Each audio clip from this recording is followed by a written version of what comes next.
Hey guys, welcome to ThoughtEngine Labs. We are out here trying to create podcast series where we ignite ideas and we talk about a lot of different things like digital technology, business, entrepreneurship, artificial intelligence, vision engineering, creativity, and even sometimes general life things. We have with us today Yogesh, who is my co-host in this podcast. Both me and Yogesh have known each other since 2013. We did our bachelor's together, and since then I've known him. I've sat next to him for nearly 4 years of my life. We have sang, we have danced, we've shouted, we've done a lot of different things, and now we are going to do this. Yeah, over to you, Yogesh. Thanks, Ashwin. Hello guys, this is Yogesh. Ashwin, I know him from very long time. Very good guy, very humorous guy. So, what are we talking, Ashwin, today? Let's just talk something gentle for our first video. So, general means Elon Musk. Elon Musk is general. Yeah. Elon Musk is definitely general nowadays, isn't he? He's Yeah. going into politics more than politicians are going into politics. Huh? Sorry, guys, I advise these two lads not talk about politics here. We are not going to discuss, guys. We are not going to discuss politics in this Yeah, channel at all. politics is not We're for going to stay us. away from it. Everyone has their own opinions. Everyone has their own political side. Yeah. See, in terms of, I think, innovation and technology, he's amazing when it comes to Tesla Oh, yeah. and SpaceX. SpaceX is such an inspiring project. And every time I see the rocket come back down on Earth, it's fascinating. It's just, I marvel at it, and it's so amazing. When I was very young, I had this question like what happens to the rocket which goes to the orbit, because I think in school we had this specific chapter or something there. We It used to explain what all different parts of rockets are there, and what is a booster, what is a payload and stuff. So I was asking, okay, if the payload is only this much, what is actually exactly happening to the rest of the stuff? So when I asked this question, my teacher exactly said, she said, oh, it just falls into the ocean and it's gone. I said, what? it you spend a lot of money and then it just falls into the water and then it's gone. And here comes this Elon Musk. So he makes this reusable rocket. He just brings back the entire rocket back to the place where it was launched from. So it's like it really requires a different way of thinking, is what I think. Yeah, no, I think Elon Musk is one of the OG thought leaders. So I Yeah. mean, maybe 10, 15 years ago, there was no such thing as thought leadership. Or there might have been, but I was introduced to it very, very recently. But yeah, I believe he's the OG thought leader. And just the fact that he can think of all these different things and get people to do it. I hope we go to Mars soon in our lifetimes. So one of the things which is connected with Elon Musk is AI. What do you think about AI? AI is revolutionary at this point, but I think it's still in its early stages. And one thing that we hope to achieve over this podcast is talk a lot about AI. We already Mhm. have a couple of people lined up who are going to talk about AI, about the future of AI, and where the world is looking towards. We have different LLM models like GPT, Gemini, and even Grok. I just saw Hugging Face recently. So how many LLMs would have been there? So I just saw it is very close to 1 million models. That's how Wow. many models. Just imagine the amount of server space needed for it. Yeah, including every different types. I think it's close to Mhm. like 1 million models is openly available for the world to use. So yeah.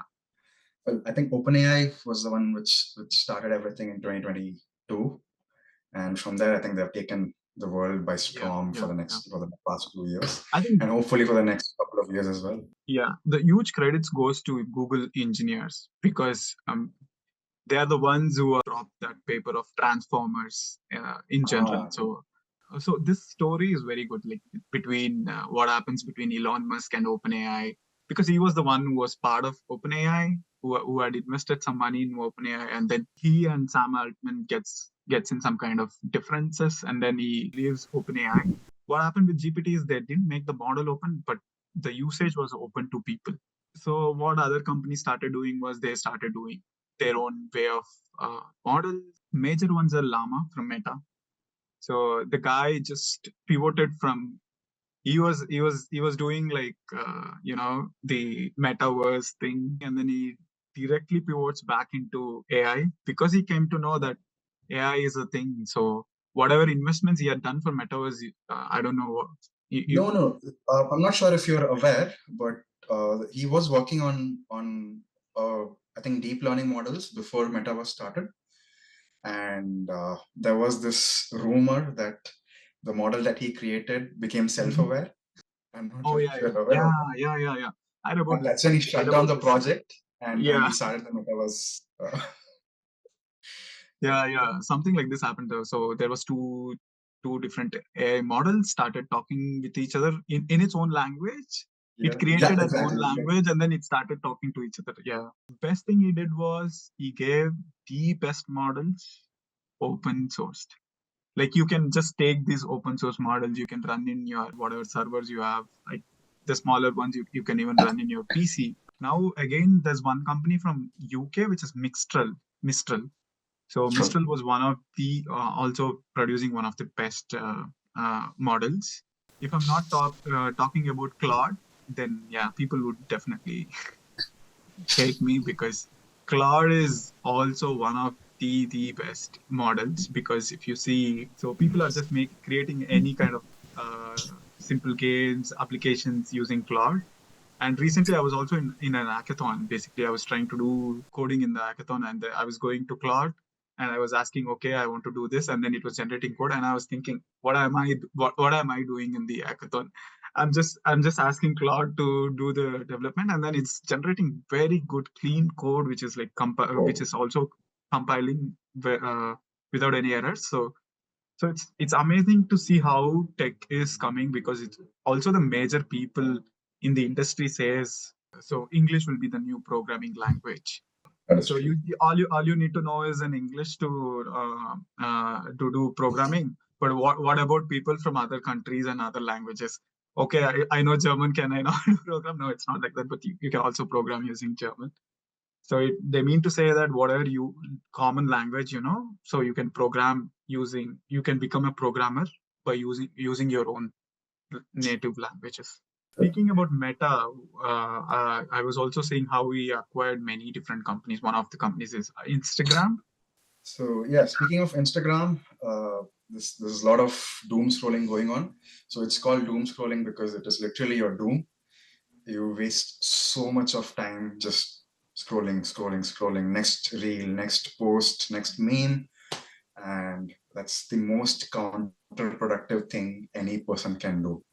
And I mean, for example, Yogesh, I think you don't even use Instagram on your mobile, which is I think the best thing anyone can ever do. Use it. Social media is amazing if you use it as a time pass, but then if you use it just to waste time, that is different thing. So I myself, I went out of Instagram for like 2-3 months in between in the last 2-3 months, and I've had so much clarity. I've had so much more time to do different things, different more productive things.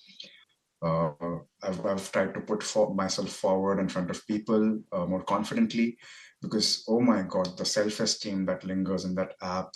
Oof. But at the end of the day, it's also where a lot of people communicate, a lot of people create.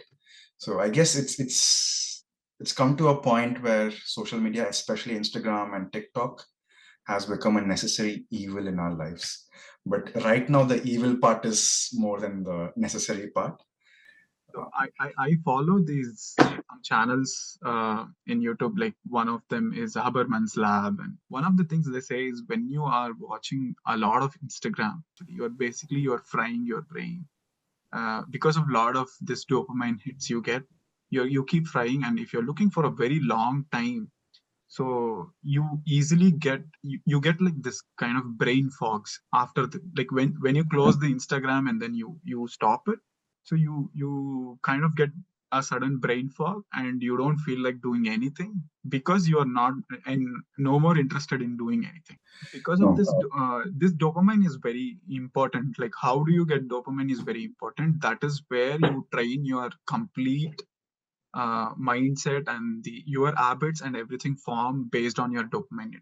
So to get good dopamines, what you need to do is you need to go for a walk. You need to do meditation. You need to do yoga. You need to go to gym. You need to go to you do a cooking of your own choice.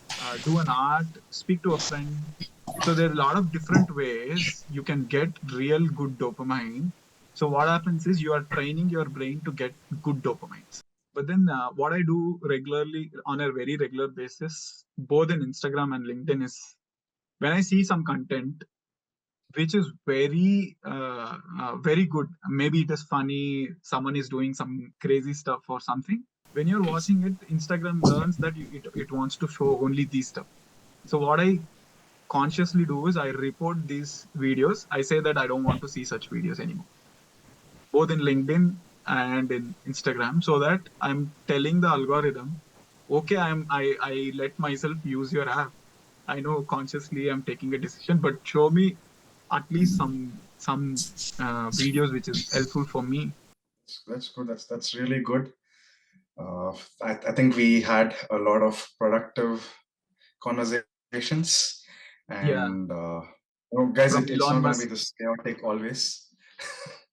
We Yeah, might stick to a topic in the future and just talk about that topic, not generalized stuff. I think we started from somewhere. We went to AI, and then we went to Instagram. We went to health, mental health. But this also gives an idea of what we are going to do in the future. We are going to talk about all these things in a more elaborate way, with people who are actually uh, entitled to talk about it, who can actually talk about it. They have the background to talk about it. I'm sure we neither of us don't have that much of a background in terms of health and wellness and even social media, for example. Um, so that's about it. I hope you guys support us. We are taking this first video on Onam, a very, very auspicious day for us, and a happy Onam to everyone. Uh, yeah, thanks for listening. See yeah, you on our next yeah. episode. Thank you, guys. This is Thought Engine Labs podcast. See you guys soon with our very next podcast. See you guys. Bye. Bye.